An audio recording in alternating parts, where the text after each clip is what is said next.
So, good evening. My name is Sebastian Bonhoeffer. I'm the director of the Collegium, the Joint Institute of Advanced Study between the three universities here in Zurich, the ETH Zurich, the University of Zurich, and the Zurich University of the Arts. We are greatly honored to have Naomi Oreskes today here to deliver the annual Fleck Lecture. With the Fleck Lecture, the Collegium Helveticum honors Ludwik Fleck, a Polish microbiologist and philosopher of science of Jewish descent, who pioneered the concept of the concept that scientific knowledge is shaped by thought collectives and thought styles, and really played an important role in laying the early foundations for later theories of the social construction of science. Now, Naomi is by training an earth scientist who then became a very distinguished historian of science and a leading public intellectual engaging with the role of science in society. And like Fleck, she first trained in natural sciences in order then to make science the study subject of hers. So in this regard and in many other regards, it's a particular pleasure to have you here, and you are a very fitting guest to deliver the annual Fleck Lecture. So Naomi is currently the Henry Charles Lee Professor of History of Science at Harvard University. Her research explores important concepts such as the trustworthiness of science and how scientific knowledge is constructed and contested.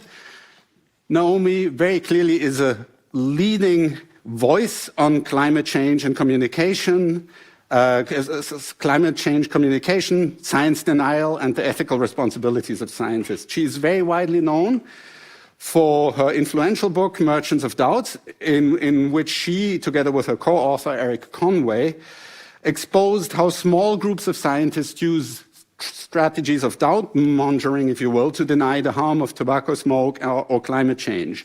With her more recent works or books, such as Why Trust Science, and even more recently, The Big Myth, How American Business Taught Us to Loathe Government and Love the Free Market, she continues to shape debates about public trust in expertise and also how American corporate interests shape the public attitudes towards government regulation and the free market. Through this, she has really influenced the trajectory of academic research and higher education. She has obviously received numerous awards, including election to the American Academy of Arts and Science, and importantly also has an honorary doctorate from the ETH.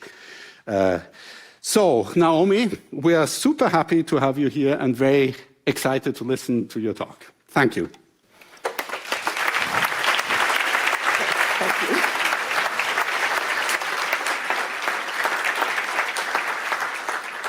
Well, thank you so much for that kind introduction. And thank you for being here. It's amazing to see so many people, especially on a chilly and rainy day. And as Sebastian just mentioned, the last time I was here was in 2019 when you were kind enough to grant me an honorary degree. And some of us heard Angela Hewitt play the piano in the hallway, and it was a great event. And it's really a pleasure and an honor to be back today. So I want to speak today about this question, why facts don't speak for themselves. Oh, sorry, this is actually my starting slide. And I just love this cartoon. Dad, your basement is flooded with 10 inches of left-wing hoax. So I'll start with an observation. I've been working in and around science for just about 40 years now. And one of the things that I've often seen scientists or heard scientists say or seen that they believe is that we scientists often think that facts speak for themselves.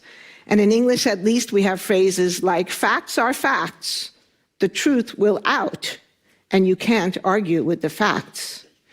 And related to this is a vision about the role of science in society, something that I've called the supply side model of science. What do I mean by that? Well, I think that many scientists believe that it's the job of scientists to supply science to society, or put more simply to do research. And that, moreover, it suffices for scientists to do science, typically understood as work done within the confines of the scientific university and published in peer-reviewed journals. And once scientists do this work, then interested parties can seek out the information they need. But getting scientific information to the public is often not viewed as the job of scientists. So whose job is it? Well, that's often left unspecified, and I'll come back to that at the end of my talk. But I want to argue today that I think it's rather odd that we should hold these views, because they really don't hold up to scrutiny, not theoretically and not empirically. So what do I mean by that? Well, this is the Fleck lecture, so I obviously had to do something that involved Fleck. And so as I was thinking about Fleck and his work, it became clear to me that a really important point that is often missed is that the gist of more than a century of philosophy and social studies of science has been to push against the view that facts are facts. From a theoretical standpoint, facts are not just facts. And by that I mean they're not just given in nature. That scholars like Fleck and others have argued for a long time now that facts are a kind of accomplishment, an intellectual accomplishment, a social accomplishment, or both. So put another way, scientists have to do enormous work to stabilize claims as facts. And interestingly, this is a view that's shared even by theorists who generally are viewed as upholding opposing views. So I'd like to start my talk, the first part of my talk is to talk about this idea a little bit more and to give 5 examples from the last century of history and philosophy of science. So let's start with Karl Popper, who's perhaps the single most famous philosopher of scientists of the 20th century. Certainly in my experience, if a scientist quotes any philosopher of science, it's usually Popper. So, for better or worse. So, as some of you know, Popper in 1934 wrote a very famous book, The Logic of Scientific Discovery, and this book was responding to traditional 19th century positivism with its emphasis on observation and verification. Popper argued that positivism assumes that, quote, truth is evident. In other words, if we look for it, if we're good observers, if we're patient and diligent observers, we will find the truth. And Popper says that's a load of nonsense. He says the truth is not evident, it's very hard to find, and we often fool ourselves. We engage in a lot of wishful thinking. And to make things worse, there's no logic of scientific discovery. So this is a funny title. Spoiler alert, The Logic of Scientific Discovery. Popper says there is none. But there is a logic, he argues, of refutation. And this leads to his famous concept of falsification, where he argues against the positivists that we should not be trying to verify our theories, but we should try to falsify them. And by that he means we should be looking for evidence that could prove our theories wrong. And he calls this stance critical rationalism. Ludwik Fleck is writing at almost the exact same time as Popper.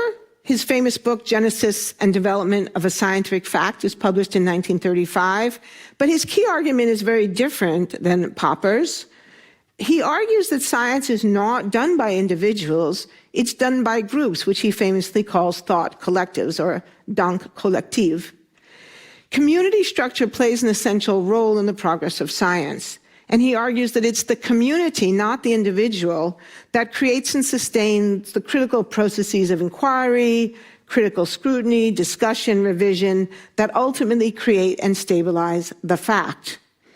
Popper insisted on the individual scientist. He paid a lot of attention to the attitudes of the individual, and he said that that attitude had to be self-critical.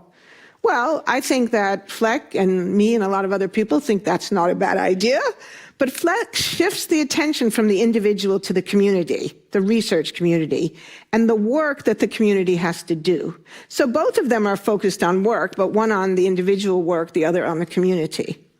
And he argues that this is a very complex process. It often takes quite a bit of time, and it can be antagonistic. And he also introduces the idea of incommensurability, which later makes Thomas Kuhn famous, but in a different context. Fleck argues that thought collectives have styles of thought and what he calls collective moods, and that these are often incommensurable with other thought collectives.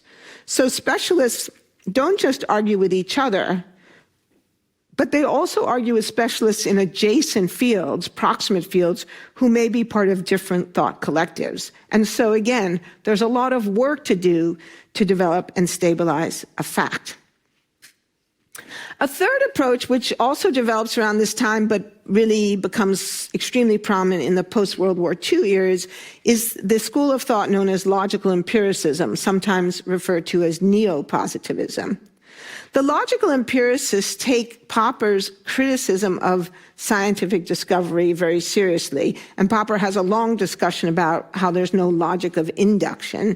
And so they say, okay, well, but there is a logic of deduction, and they call it the hypothetico-deductive model of science. And this is a model that all of us have heard of, even if we don't necessarily use this term to describe it. So the basic idea, which is familiar, is we develop a hypothesis, we deduce a consequence, and then we do an observation or an experiment to test to see if those consequences come true. And if they do, we're happy and off we go. We think we've proved our theory. This idea is so widespread that it's what many people consider to be the scientific method. And if you've read my other work, you know I don't think that's true, but that's a different lecture in a different book. The important point here is that logical positivism or logical empiricism has been widely criticized on numerous grounds. Logically, because experimental confirmation doesn't actually prove a theory true. It's known as what's known as the fallacy of affirming the consequence. But also empirically, because if we actually look at what scientists do, which of course is what Fleck did, it's just not what most scientists do. It's not how most science operates.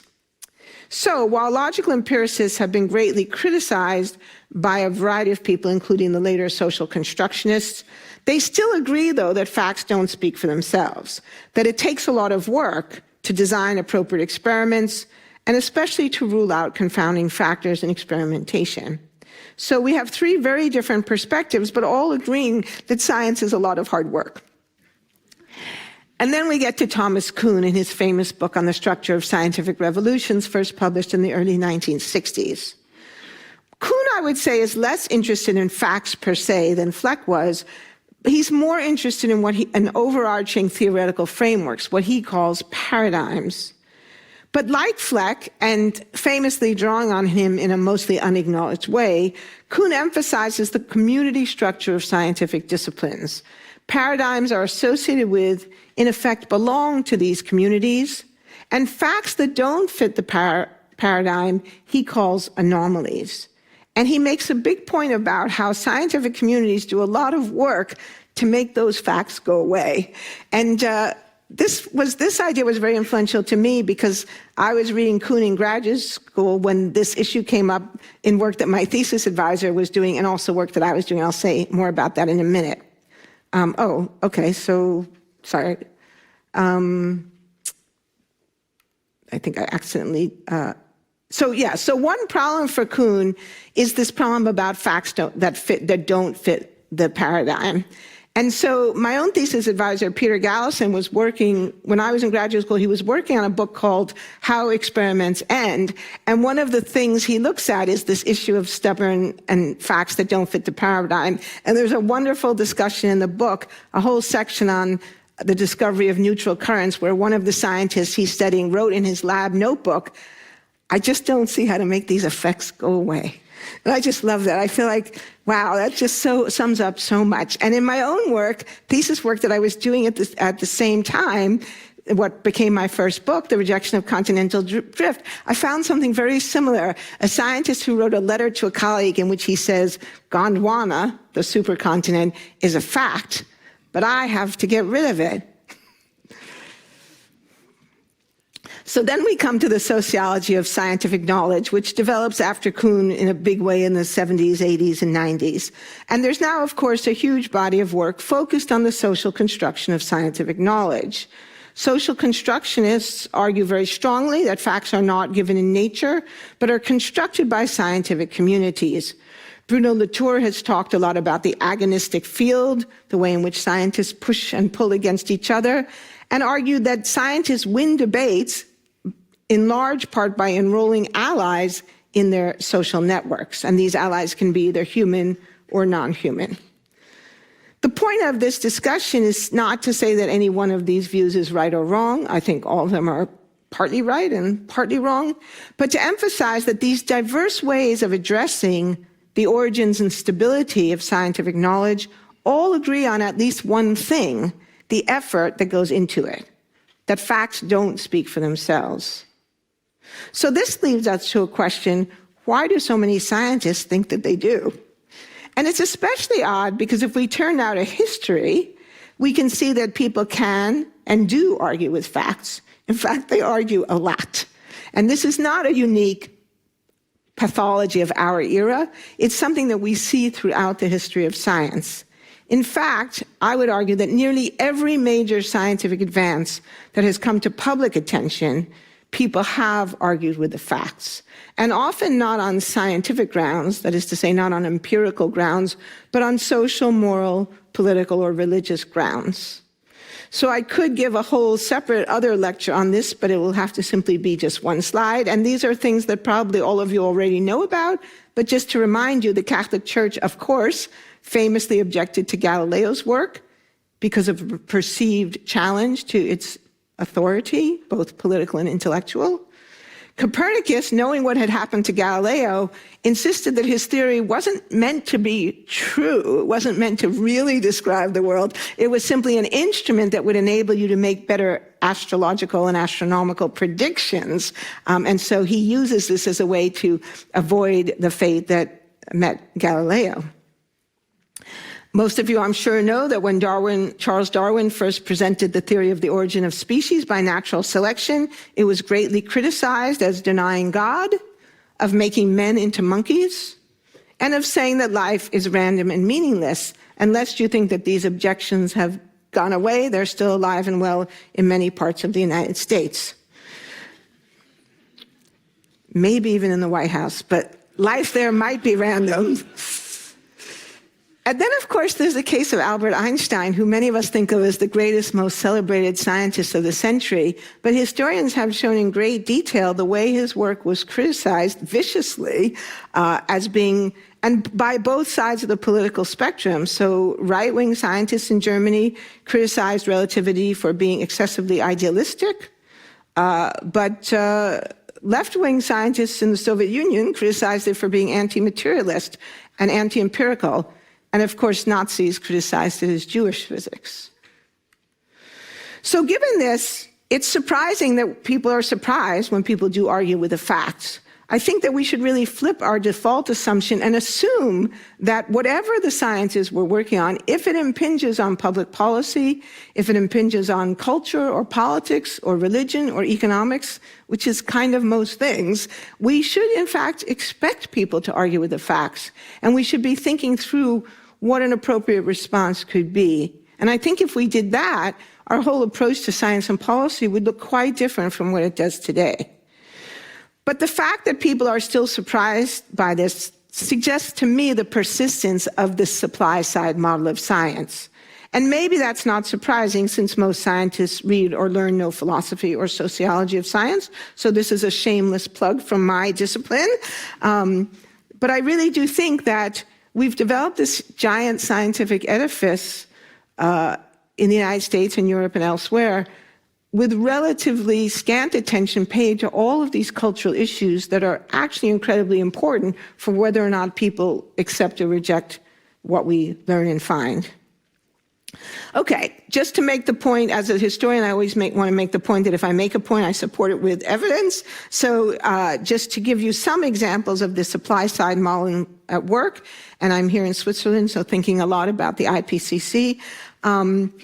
If you think about all of the multiple IPCC reports going back to 1990, or all of the huge amount of reports that come out of the U.S. National Research Council, more than 200 every year.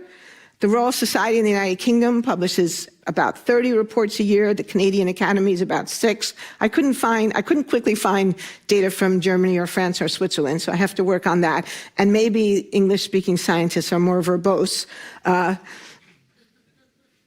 this is a huge amount of information being supplied, huge numbers of reports that are written explicitly with the idea of communicating with policymakers or other publics.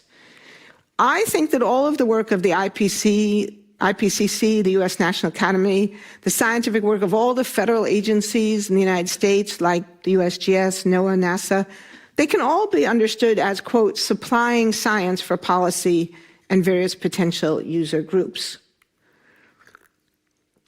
Now, in fairness, there was a period from the end of World War II to, I would say, the 1990s, when, broadly speaking, this model seemed to work.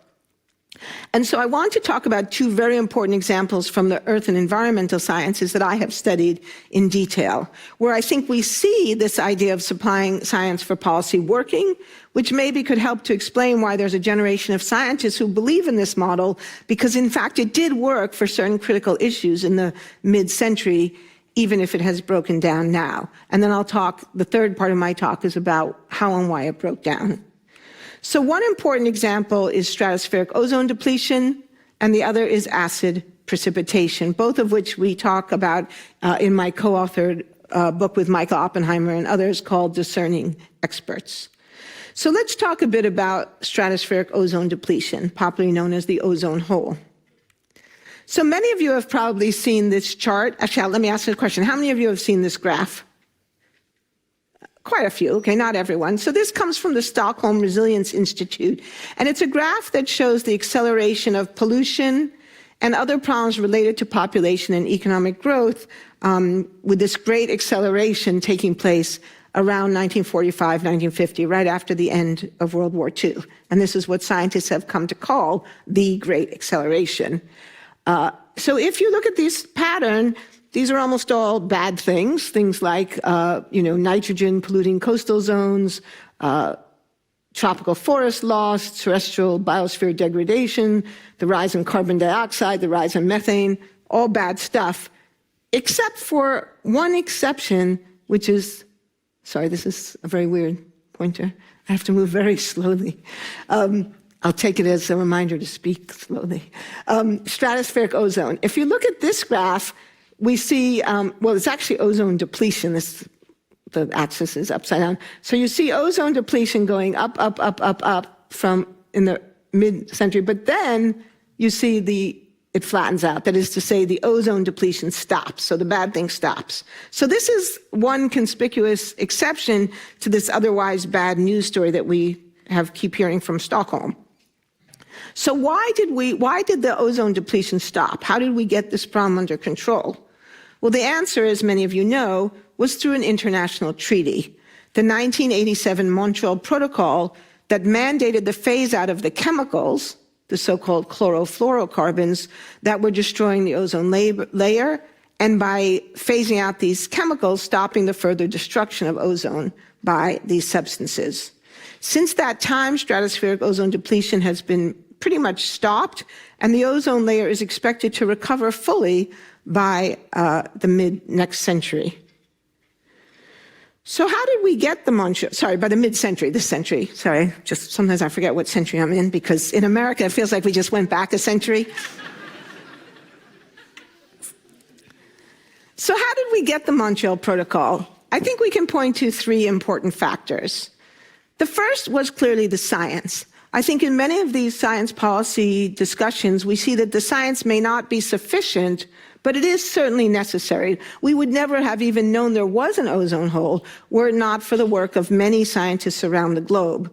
So this is just an example of some of the English language reports that were written on this issue, mostly starting in the 1970s and into the early 80s.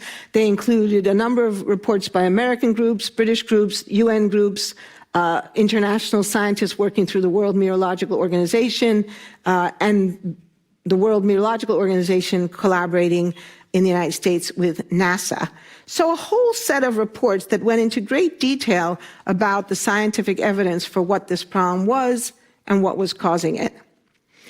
There was also continued work after 1987, particularly a group called the Ozone Trends Panel that was chaired by the British scientist Robert Watson and the American Richard Stolarski.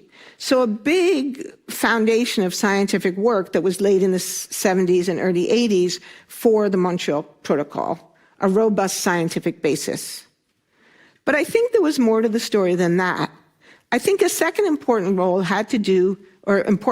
had to do with the public role of scientists, and particularly three very famous scientists, Bert Bolin in Sweden, Robert Watson in the United Kingdom, Paul Crutzen, actually 4 scientists, Paul Crutzen in Germany, and Sherry Rowland in the United States, who, along with Paul Crutzen and Mario Molina, won the 1995 Nobel Prize in Chemistry for this work. But Rowland is particularly significant in this story because he took on the role of being what I've called a sentinel, that is to say, a public voice warning about this problem.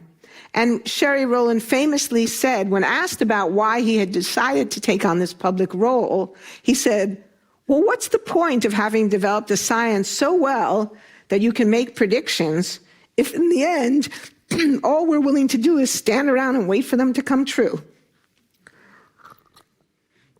So Rowland, and to a lesser extent Watson, Crutzen, Molina, all became public voices arguing for the importance of action on the basis of the science. But there was also a third part of the story, and that had to do with the role of industry. At the time, chlorinated fluorocarbons were mostly made by one corporation, the DuPont Corporation in the United States, who agreed to stop making CFCs.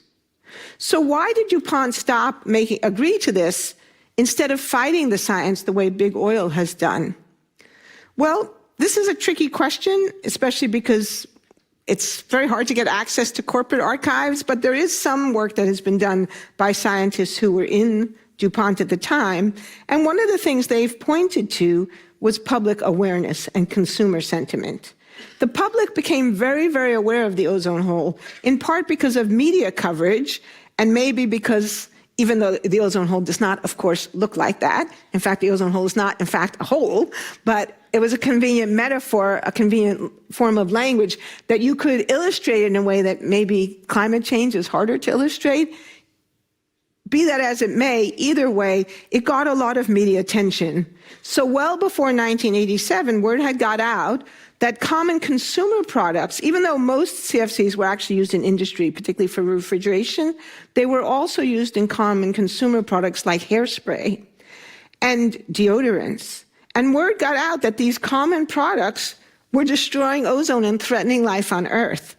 And the result was a dramatic drop in consumer demand for these products, led mostly by female consumers. Many women across the world said, yeah, I really don't need hairspray if it's going to destroy the planet. And women do most consumer spending in most countries. And so DuPont's sales of these products had already dropped dramatically even before the delegates began to gather in Montreal. So this is a very little known and little told part of the story about the power of ordinary citizens, the power of the purse to influence corporate decision making. Let me turn now to acid precipitation, often referred to as acid rain, but it also includes acid snow, acid ice, acid fog.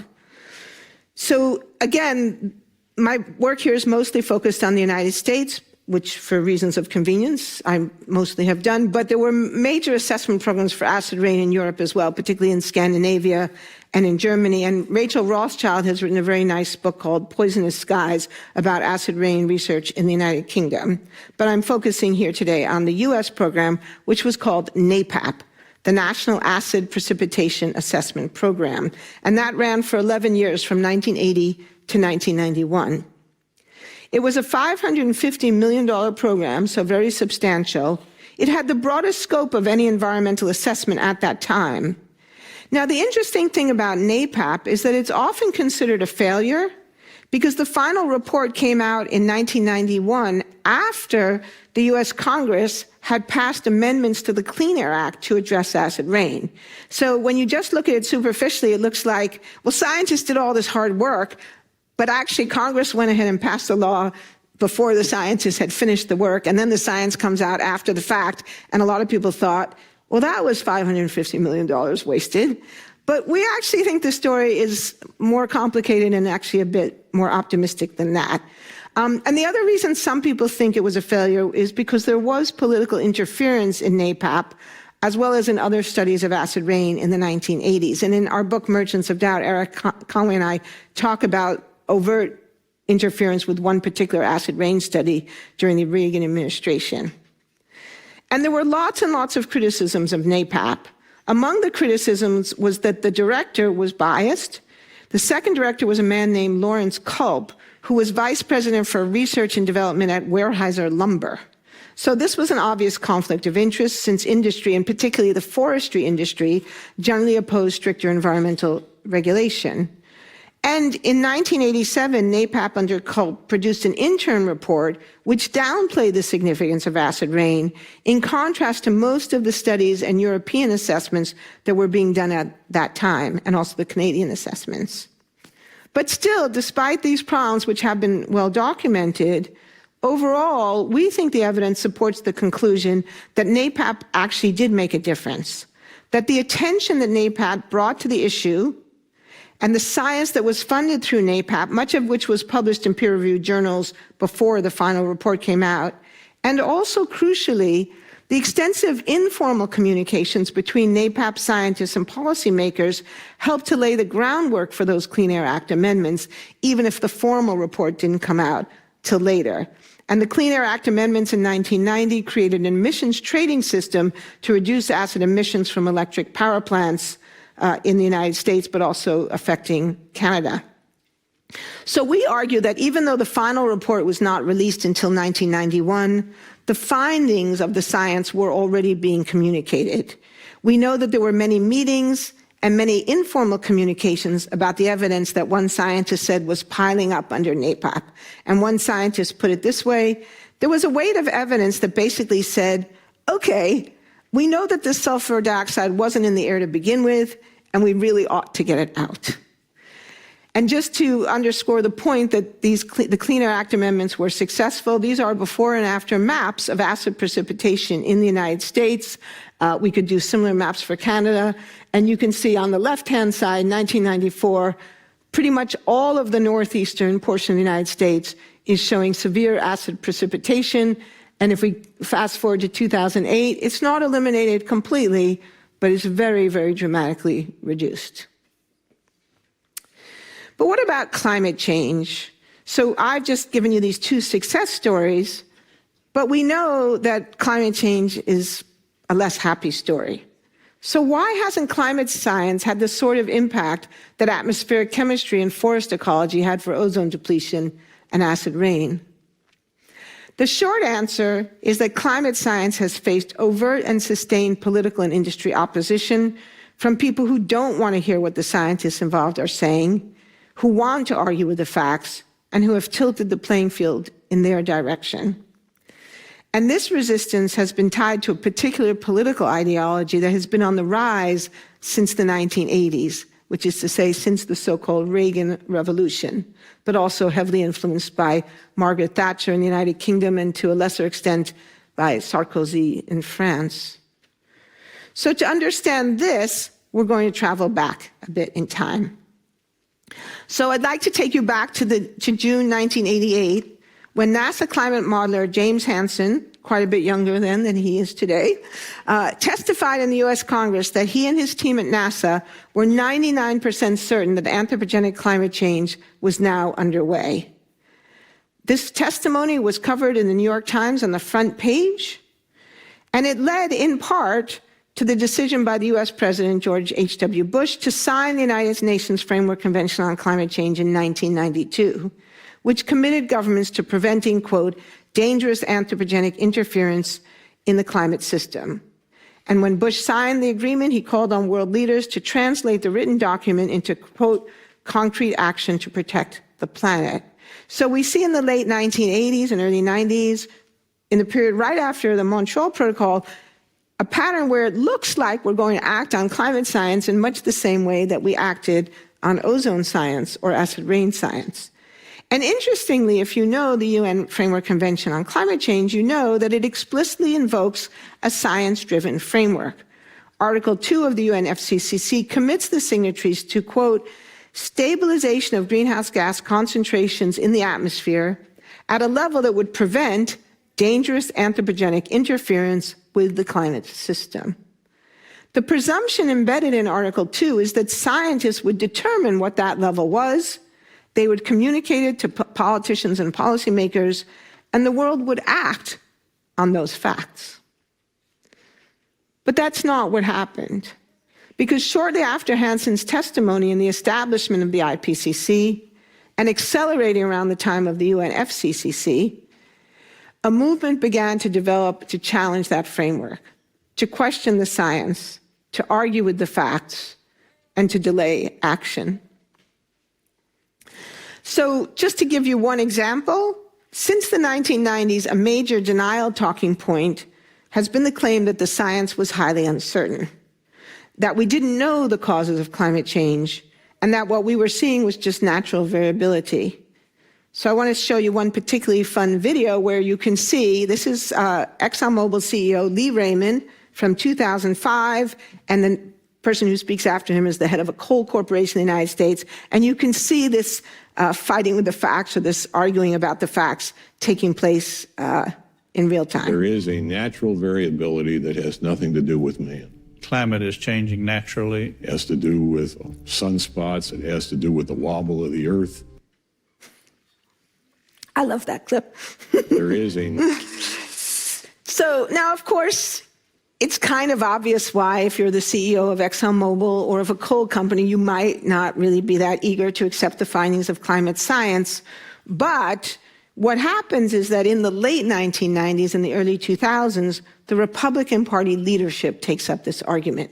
So now it's not just one industry sector, but it's a much broader political and ideological argument being made. But the argument is the same, that the science is too uncertain to justify action.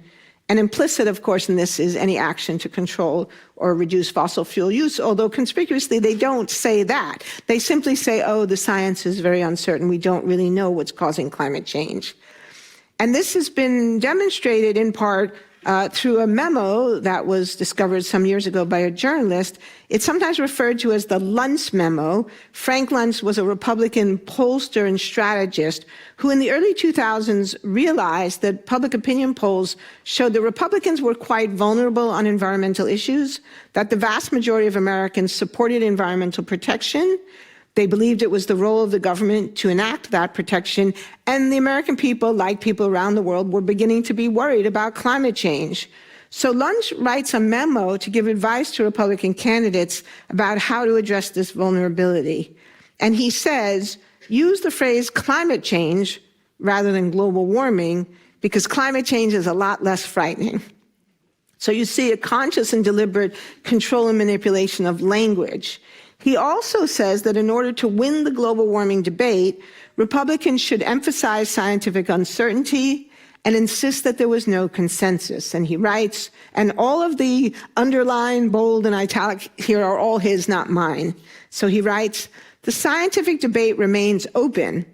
Voters believe that there is no consensus about global warming within the scientific community. And I should just say, and this is flatly false, the IPCC has already in 1995 said that there's a consensus. Should the public come to believe that the scientific issues are settled, their views about global warming will change accordingly.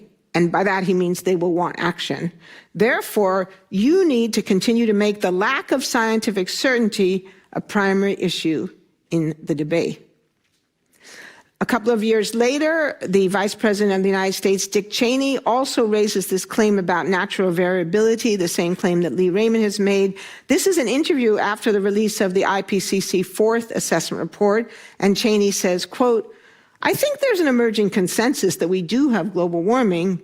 Where there does not appear to be a consensus is the extent to which that's part of a normal cycle versus the extent to which it's caused by man, greenhouse gases, etc.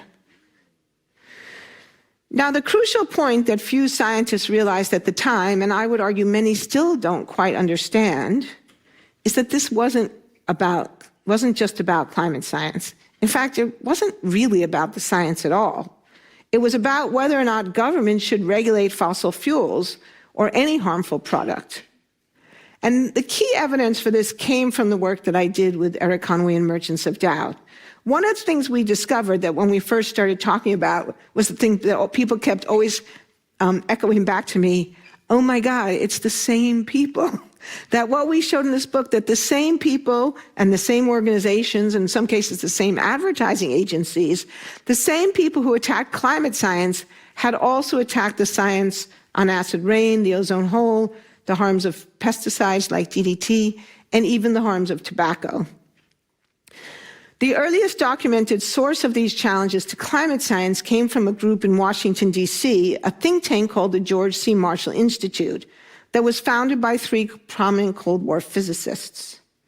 These physicists were Robert Jastrow, the head of the Goddard Institute for Space Studies, Frederick Seitz, the former president of the U.S. National Academy of Sciences, and William Nierenberg, the longtime director of the Scripps Institution of Oceanography.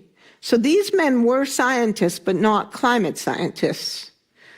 All three were brilliant physicists who had risen to positions of power and influence, both scientifically and politically, in the Cold War, through work on Cold War weapons, rocketry, and surveillance programs. All three had also served in numerous science advisory positions, and all three were very media savvy. Jastrow, in particular, had appeared on television many times during the Apollo program, often in conjunction with Wernher von Braun. Now, the important thing to note here is that the Marshall Institute was not a scientific research institute. And by that I mean it did not do original scientific research, it did not publish, produce, or edit a peer-reviewed scientific journal, but it did reach out to media, to congressional staff, and in various public spaces. Now, its initial purpose actually had nothing to do with climate change. The initial purpose was to defend Ronald Reagan's Strategic Defense Initiative, and all three of these men were very supportive of Ronald Reagan's politics overall. And I'm going to skip the details here because I don't think that's important. But the key thing is that the plan was never to debate fellow scientists in the halls of science, but in the mass media. And if the media did not give them equal time for their positions, they would threaten to sue them under the U.S. Fairness Doctrine. So we see how this is really a political debate being played out in the media, but camouflaged as a scientific debate. Now, there's a key historical contingency that happens in this story, which is that in 1989, the Cold War ended. SDI as an issue dropped off the political radar screen. And at this point, these men take up a new issue that's very much on the radar, which is global warming. And I do have to point out, especially since I'm here at ETH, so these are all very famous physicists, but they're all retired now. And so my message to all retired scientists is get a good hobby. Because these guys got up to a lot of mischief. And the key piece of mischief in our story is a report that they write in 1989, very shortly after Hansen's testimony, very shortly after the creation of the IPCC. And they write a report called Global Warming, What Does the Science Tell Us? They claim that there's little or no evidence that warming was occurring or would occur soon. They specifically challenge Jim Hansen, both misrepresenting his work and arguing instead that the observed warming could be accounted for by natural variability, particularly variations in solar radiation, and that even if there were greenhouse warming, there was no greenhouse problem. And this is an argument you still see being used a lot today, because technology will solve the problem and enable us to adapt. And therefore, there's no need for an international treaty like the UNFCCC, for which the planning was already well underway. We know that Nierenberg was invited to the White House to brief advisors to President George H.W. Bush. One cabinet affairs officer said, I was impressed by the report. Someone else said, everyone takes it seriously. And the climate scientist Steve Schneider reported that John Sununu, who was the chief of staff at the time, the White House chief of staff, is holding up the report like a cross to a vampire, fending off greenhouse warming.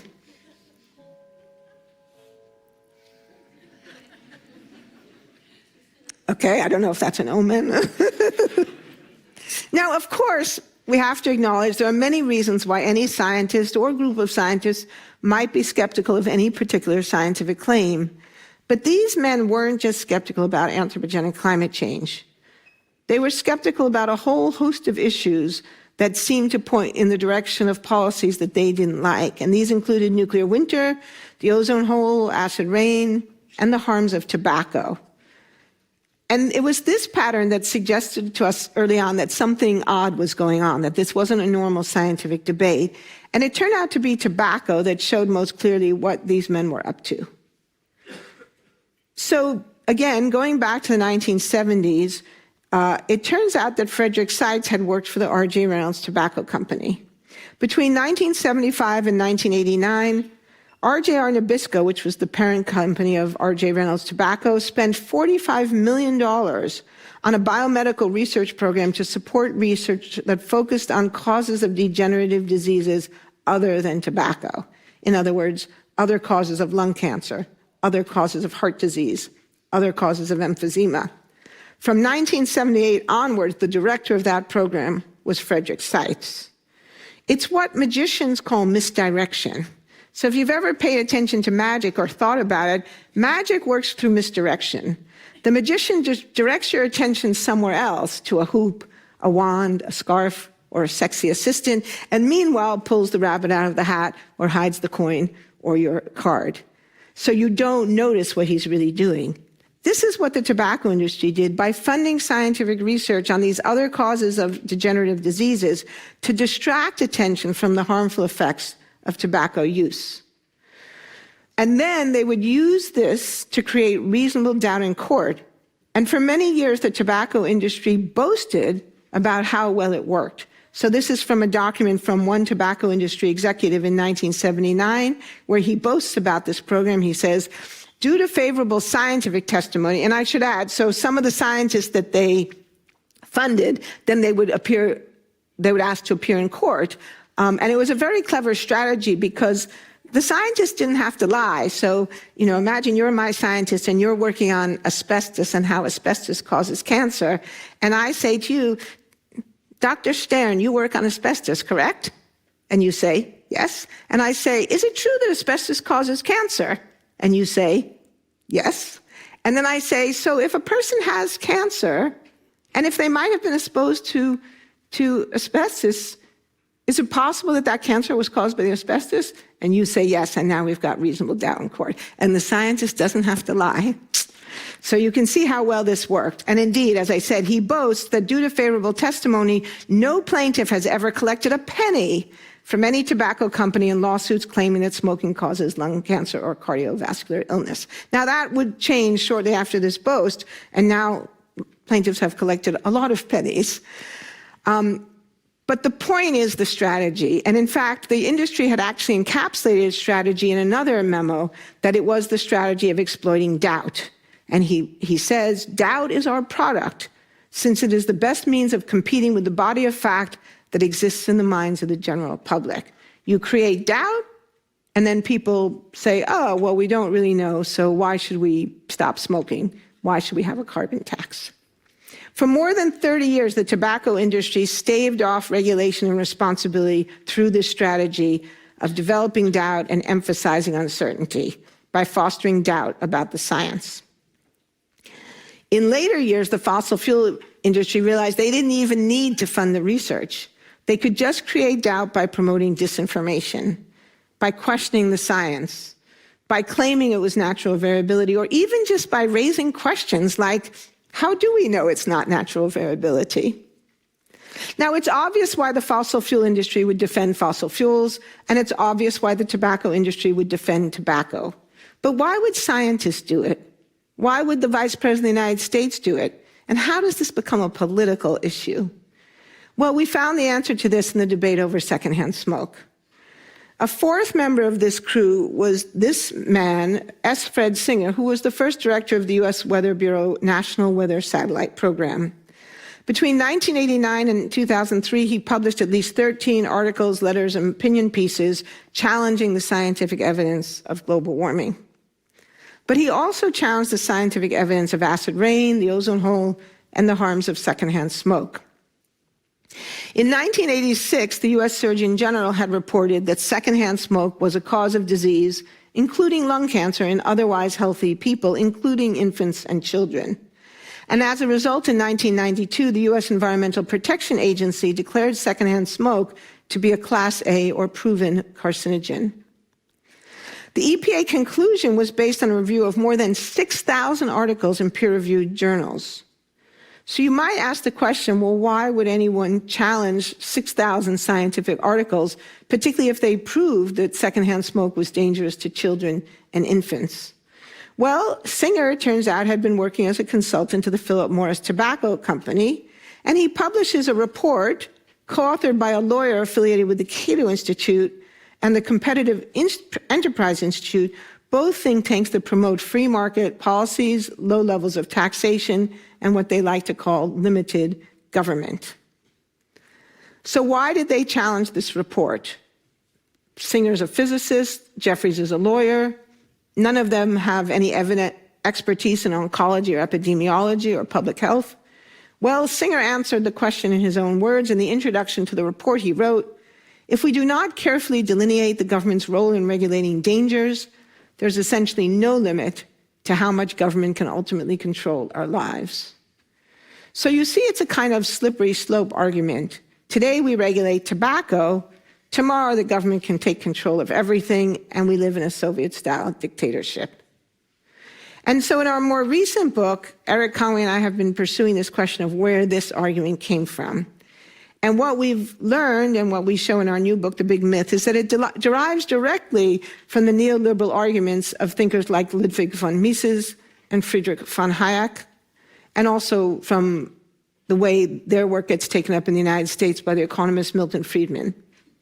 On various occasions, Singer and other climate deniers suggested that environmentalists and also environmental scientists were really socialists with a hidden agenda to bring down free market capitalism.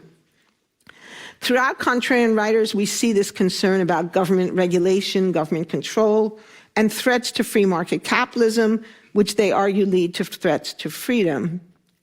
They refer to environmentalists as watermelons, green on the outside but red on the inside.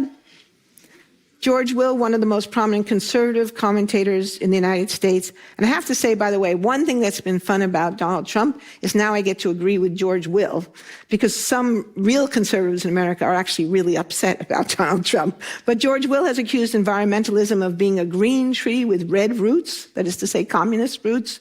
And the late Senator James Inhofe, who threatened to indict climate scientists for conspiracy to lie to Congress, accused climate scientists of being part of, quote, a liberal conspiracy to bring down global capitalism, to which I always reply, scientists should be so organized.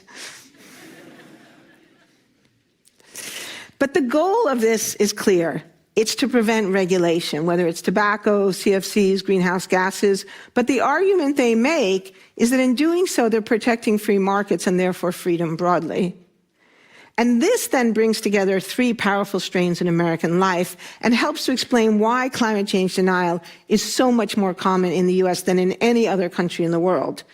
The powerful economic interests of the fossil fuel industry, of which some of the largest ones are based in the United States, ConocoPhillips, Chevron, ExxonMobil, but also the political interests of business-oriented conservatives in general, who oppose government regulations of their business practices, and the long-standing American conception of liberty to be focused on individual rights and individual freedom as opposed to the common or collective good. But here's the thing that I think is really crucial to understand and brings this story up to the present day. Despite all the talk about a Reagan revolution, Ronald Reagan actually failed to achieve his major policy goals. The reforms of the progressive era in the 19aughts, 10s, and 20s, the New Deal, and even the Great Society programs of the 1960s were very, very popular with the American people. People approved of limits on child labor. They approved of workplace safety and workmen's compensation. They approved and still approve of Social Security and Medicare, and they, of course, have approved of environmental protection. But despite his personal popularity, Reagan was not able to shrink the federal government the way he wanted to. He was not able to roll back many regulations. And so his focus shifted to science, particularly science that informed regulation, so particularly environmental and public health. Because it was science that had proved that the free market was bringing us acid rain, which was damaging lakes and forests and fish. And the free market had brought us the ozone hole, which threatened life on Earth. And now it was possibly bringing us climate change. And so he and his followers began to attack the science in order to weaken support for regulation potentially justified by that science. And so if we go back to the various different sciences that the merchants of doubt attacked, and we ask the question, well, what do these things have in common? I mean, pesticide science and ozone hole are pretty different sciences. But the answer is that these are all costly failures of the so-called free market. And indeed, if you think about it, already in 2005, Nicholas Stern, the former chief economist of the World Bank, now a professor at the London School of Economics, would call anthropogenic global warming the greatest and widest ranging market failure ever seen. From acid rain to climate change, these real serious environmental problems prove that the marketplace wasn't magic, as Ronald Reagan used to like to claim, but that in fact we, people, citizens, needed government regulation of markets to protect us, or government regulation of markets or products that were causing these problems. But here's an interesting twist in this story. It wasn't economists doing economics who discovered these market failures. It was natural scientists doing science. And I like to include this picture here on the right of Gene Likens, who was one of, this guy on the right. He was one of the principal scientists who did the key work in the United States proving acid rain in North America and explaining its effects on forests, lakes, and soils. And I just love to show this picture because he's such a classic scientist, right? I mean, he doesn't look like a radical environmentalist, tree hugger, bomb thrower. He's just like a guy. So the conclusion we come to is this is why science became the target of right-wing political ire from really starting in the Reagan administration and explaining the shift away from the successes of ozone and acid rain towards the greater problems we have had in recent years with climate change. Because Ronald Reagan couldn't eliminate the Environmental Protection Agency, he and his allies worked instead to weaken enforcement, in part by trying to undermine public confidence in the science behind that enforcement. Initially just environmental science, but now all science broadly.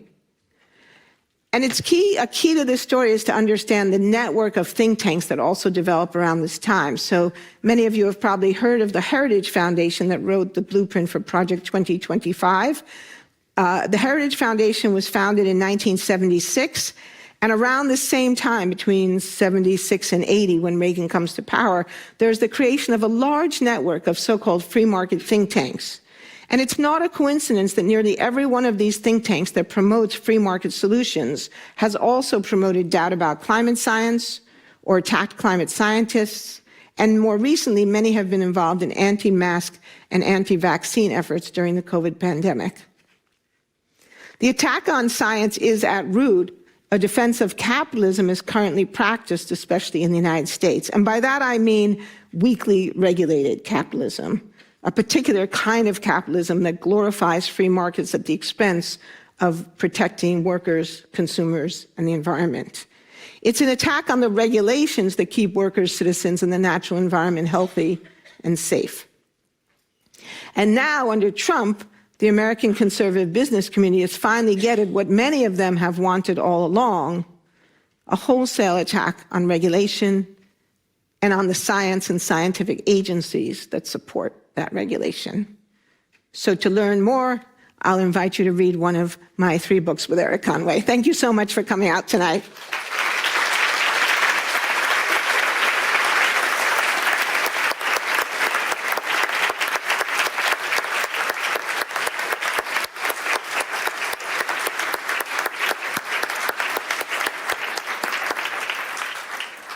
So, thank you so much. Do you want to sit or stand? Yeah, I think we can sit. Stood long enough.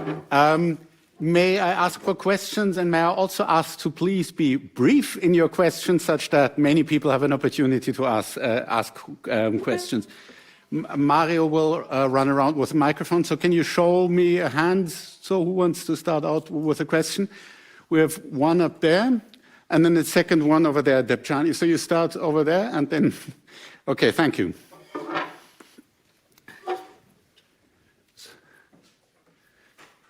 Can the person, yeah, okay, thank you.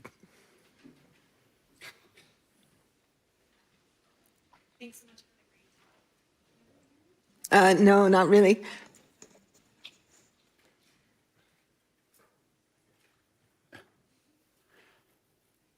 It's important that we have the mic because it's recorded. So. Oh, okay.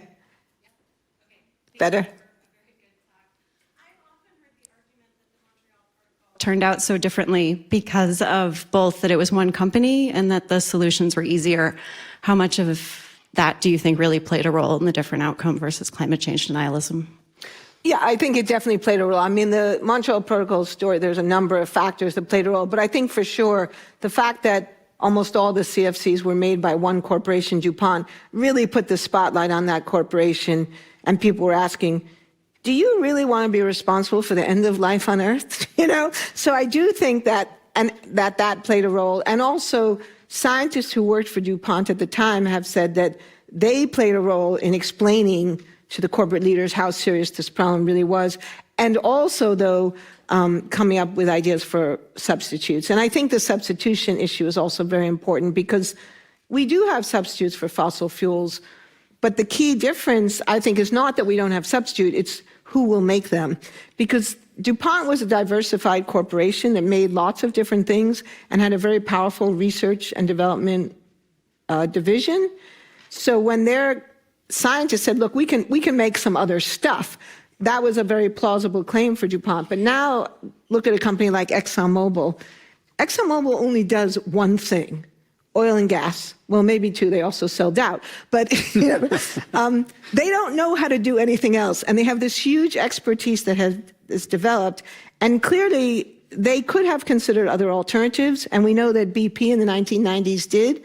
But I think in general, the oil and gas companies are very rigid companies. They're not diversified. They don't know how to do a lot of other things. And so when they thought about diversifying into renewables, which Chevron did in the early 2000s, they couldn't really imagine a future in which that looked profitable to them. And Chevron is a very interesting case in point because they had a successful renewable energy division. It made a profit, but it didn't make as much of a profit as oil and gas, and so they got rid of it. Thank you. So we have a question over there, and then we have a question up here in front. And I just want to say one other thing about DuPont, because this is actually really important. So DuPont is this highly diversified company, which turns out to be good for them when they face this problem with CFCs. But why were they so diversified? Were they diversified because they were clever and smart? No, they were diversified because in the 19th century, they had held the monopoly on black powder, and the U.S. federal government had threatened to sue them under the Sherman Antitrust Act. And this compromise they came to was that DuPont agreed that they would diversify into other products. So thanks to the federal government forcing DuPont to diversify, they were in a good position to respond to the CFC crisis. So tell that to your free market friends.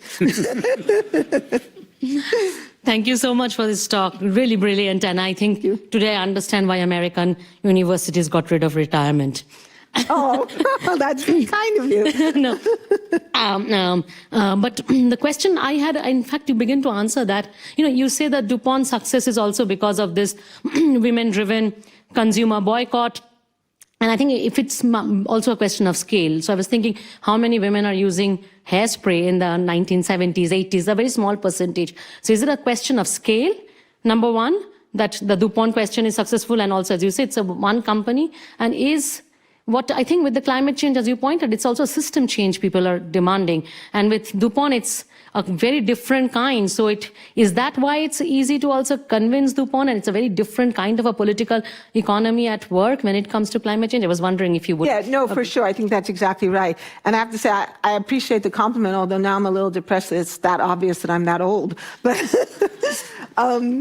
yes, absolutely. I mean, the ozone story is obviously very complicated because the other important fact is that although CFCs were quite profitable, and they were important economically for their role in refrigeration, the entire global economy did not depend on CFCs. The entire global economy does depend on climate change and, of course, on fossil fuels. And, of course, the fossil fuel companies have exploited that to say, you don't have a choice. There's nothing else you can do. You have to live with fossil fuels. So that's a big part of it as well. But just to get back to the hairspray and deodorant, though, I'll push back a little on that because actually nearly all middle-class and upper-class Americans, women did use hairspray and deodorant, especially deodorant. I mean, kind of everyone did, and it was almost all in spray bottles with CFC propellants. So it was extremely widely used, and that's why when consumers started making other choices, DuPont noticed it. It wasn't trivial from the point of view of that company, and especially also because DuPont as a corporation has both a consumer products and an industrial division, and so DuPont is sensitive about consumer attitudes towards their products. And so it did make a difference to the corporation. So again, that might be different with other products. But on the other hand, I mean, most Americans are buying gasoline at least once a week or something. So I do think that it's not exactly the same, but on the other hand, I do think that consumer sentiment and consumer pressure, we have evidence that it can make a difference. I'd like to ask a question about the kind of view of scientists from science versus a view about a kind of very highly skilled set of practitioners who know how to do something really well in the real world. So my proposal is that from the point of view of science and the story that you've told, it's kind of like a bunch of kind of ex-scientists or renegade scientists went out there and just kind of intuitively figured out how to sow doubt. But I want to make a case that starting with Edward Bernays in his Torches of Freedom, and then if you look at like how Frank Luntz came up with these discoveries that climate change worked, that actually there's been a body in the US of incredibly skilled practitioners who were using incredibly extensive methodologies to try, like Frank Luntz in his rooms with people with dials would try, hundreds of different phrases and not assume or not use intuition to figure out which one worked, but discover empirically which one worked. And, take that to all of the people working in, Facebook and Google and so on, figuring out, doing all their A/B testing on how to maximize addictiveness. And so my question is maybe scientists don't recognize just how incredibly powerful and effective that body of real-world practitioners is, and how much the kind of applied psychology on the side of good, like behavior change interventions, how underperforming all of those things are. How do you feel about that? Yeah, absolutely, 100%. And I want to apologize if I gave the impression that I was suggesting that these guys just intuited how to do that. Not at all. And I probably cut out some slides that made more explicit. No, I mean, what we argued in Merchants of Doubt was that they learned these techniques working with the tobacco industry. And it's not a coincidence that Singer and Seitz worked with tobacco, that we argue they took the strategies and tactics developed by the tobacco industry, including working with Edward Bernays, the founder of propaganda, who, by the way, was the nephew of Sigmund Freud. So there's a deep psychological aspect of this whole thing. Yes, absolutely. They learned this from the tobacco industry, and then they carry it into these other areas. And actually, the new book, The Big Myth, is all about this. So in The Big Myth, we dig more into that and this question of, so how were these arguments made persuasive to the American people? And what we uncovered, I feel like every time we dig deeper, we find a more depressing story. We thought the tobacco industry invented these strategies. That turns out actually not to be true. We've now traced it back to the American electricity industry in the 1920s, which some of us are going to be discussing tomorrow in a seminar. And now I won't say the electricity industry invented it, because if we dig further, we may find something still earlier.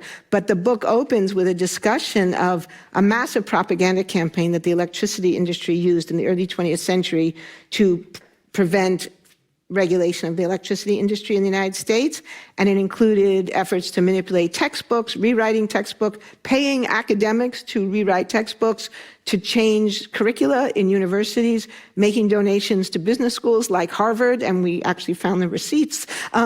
So there's this incredibly long history, and Bernays is part of this. So the pre-tobacco story hinges a lot on a group called the National Association of Manufacturers, who work with the National Electric Light Association to run these propaganda campaigns.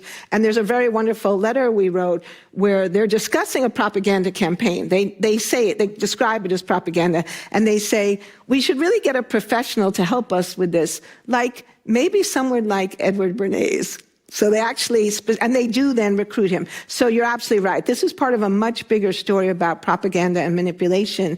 And I think it's super important for scientists and really all academics to understand this is so not a level playing field. And, we do science, and we publish it in a journal, And if we get into a high impact journal, we're proud of ourselves. But what do we even mean by high impact? We mean it's cited a lot by other scientists, right? We're not really thinking about what impact really means in the larger world. And yeah, again, to make a shameless plug, I think absolutely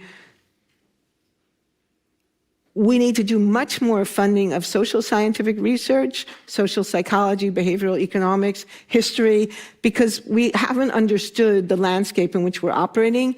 And I think many of the reasons why the scientific community has been ineffective is because scientists have not understood the landscape in which they operated with. And just one example, and Sonia, who's on Working Group 1 of the IPCC, can correct me if I'm wrong, but I think, if memory serves, it wasn't until the 4th assessment report that the IPCC even had a press office.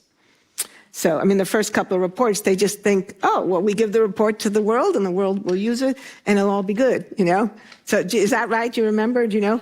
You don't know? Okay. Yeah, okay. But I remember meeting someone, I think it was actually in Geneva, when they first created a press officer. I met the press officer, and it was one person also. That was the other thing. One person. I mean, the fossil fuel has armies of press officers, public relations, advertising, and the IPCC had one person who had been at Reuters.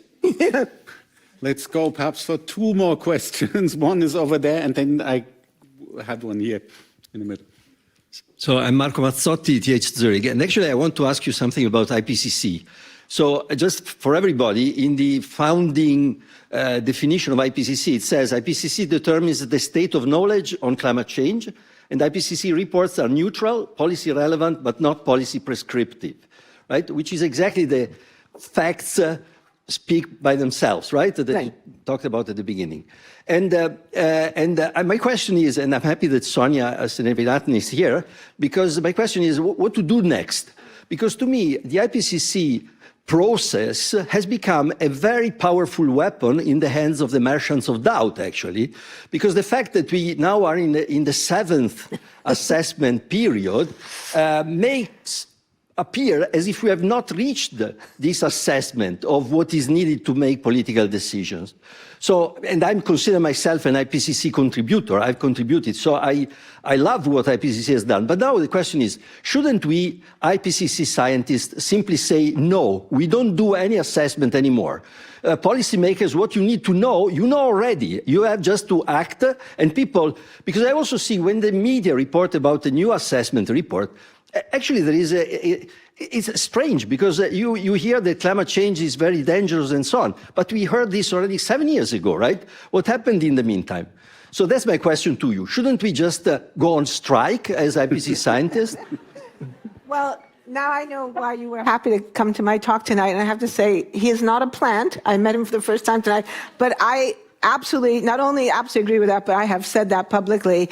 And at the risk of offending many of my dear friends who are in the IPCC, I agree. I wrote a piece a few years ago where I said exactly what you just said. It was published in Scientific American. I can send it to you. And it's exactly right. I think that the climate science community is sending a very big mixed message. We're saying climate change is real, it's serious, it's urgent, we have to act on it right away. Oh, and then we're going to spend the next 6 years writing another report. And that, I think, does give the impression that we don't really know, the science is unsettled, we still have to figure out this, that, and the other thing. So what I would like to see the IPCC do, and I'll be happy to come to a conference in Geneva on this, stop, don't do any, I mean, AR7 is already well underway. But I mean, how great would it be if the introduction to AR7 said, look, we did this work, and we're not sorry we did it. We learned a bunch of stuff. But honestly, this is going to be the last one. And not have any more big reports by that. And focus instead on the special reports, which I do think are very important and useful. The special reports on specific topics that may need clarification, like what's happening with the cryosphere, what's happening in cities. I think the report on 1.5 was very effective, got a lot of good press coverage in the United States and Europe. Obviously, there are still scientific questions to be answered. There's still monitoring that needs to be done. But I do think that, you know, there's this kind of momentum behind these big assessment reports that I do think has, let's just say, what's a polite way of putting it? I'll just say they've done their work. They achieved their goal, right?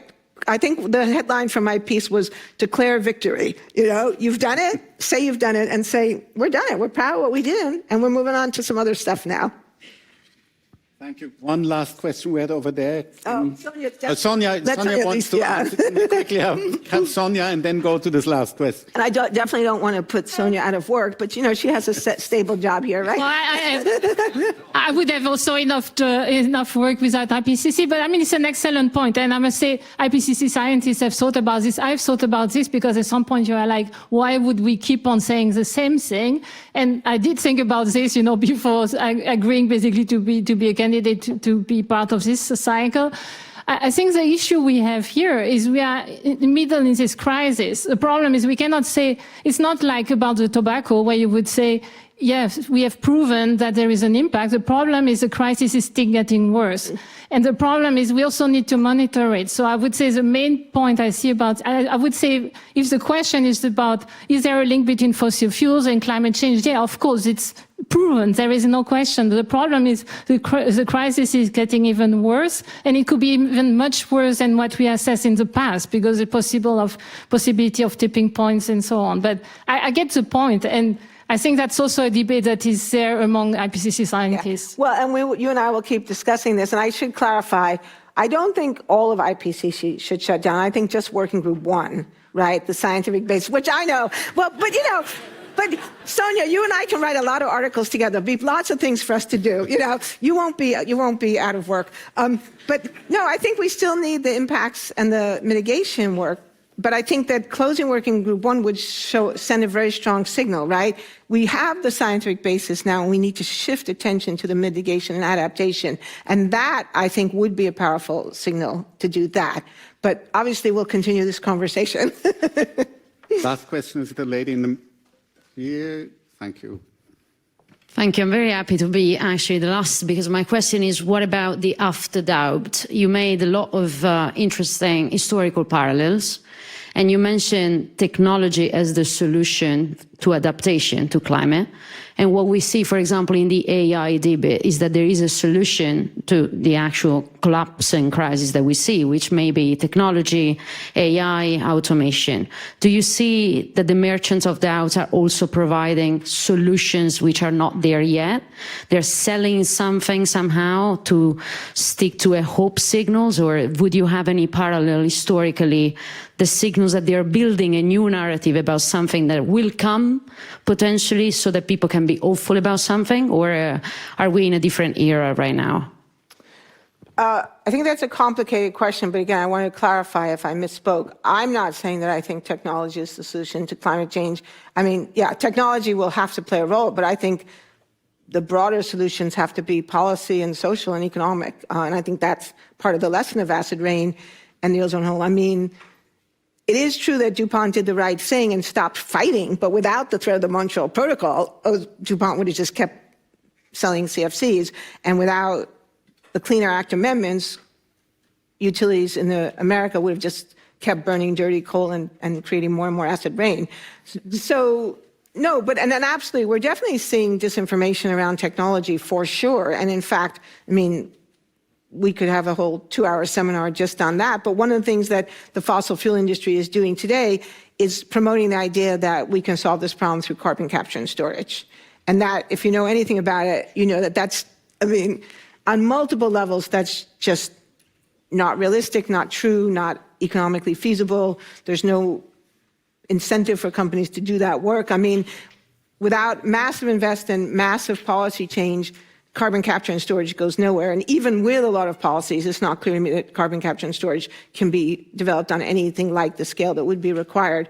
But it's a kind of deflection technique to say, oh, don't worry, we can keep using fossil fuels because we'll just store the carbon. And we're good guys because we're storing carbon. And if you go to the ExxonMobil homepage, there's like this great thing where they talk about this carbon capture storage project they have in Houston, boasting about how they stored more carbon than any other company in the world. And last year they stored 50 million tons. So if you know about climate, we would have to store 34 gigatons, right? So, I mean, this isn't even like, it's not even like 0.001% of the carbon, even in 1 year. So it's really, it's a kind of new version of doubt that you distract attention by claiming you have these technological solutions, but they're not really meaningful solutions. So thank you everyone for being here, but of course, thank you very, very much, Naomi, for this very, very interesting and inspiring lecture and for the discussion that followed for the subject. My pleasure.